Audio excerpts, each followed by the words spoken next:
хурал батллаа.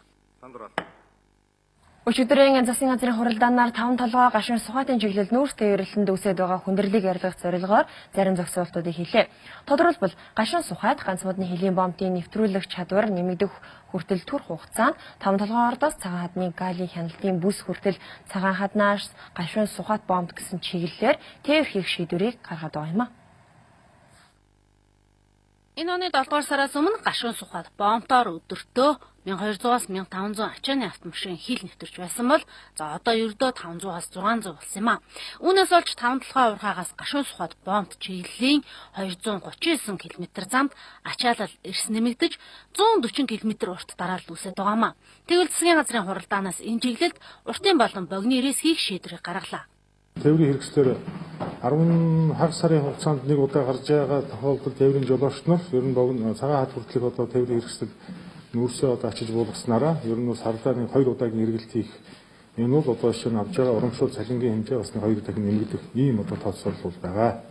Цагаан хад гашуун сухад хооронд богино тээвэр хийхдээ орон нутгийн чанартай шорон зам ашиглах шийдвэрийг гаргасан бөгөөд галын хяналтын талбайд нүүрс буулгах ачхтаа байгаль орчин сөрөг нөлөө багтаа байлгах чиглэлээр ажиллахыг холбогдох сайд нар болоод Өмнө Говь аймгийн засаг дарга даалгасан юм а.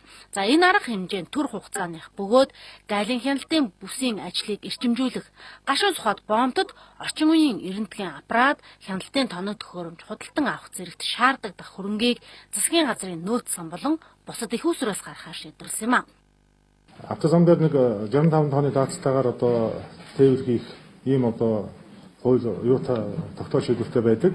За мөн шорон замаар нэг 23 км цаашаа тээвэрлэхэд даацын хязгаар бол бас тавигдахгүй. Ер нь бол 110 тонны хүртэлх хэмжээнд бол одоо нүүсээ тээвэрлэлд ингээд гарах нь эдийн засгт бас их өрөөгөөчтэй 4 сарын хугацаанд бид 284 одоо тэрбум төгрөгийн одоо борлуулалтын орлого болсон бас борлуулалтын орлого болохоор одоо ийм урьдчилсан тооцоо гарч байгаа.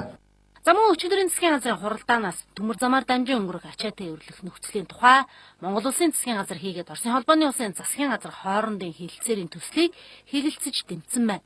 Хэлэлцээрт гарын үсэг зурах эрхийг зам тээврийн хөгжлийн сайд Бат Эрдэнэд олгохоор болжээ.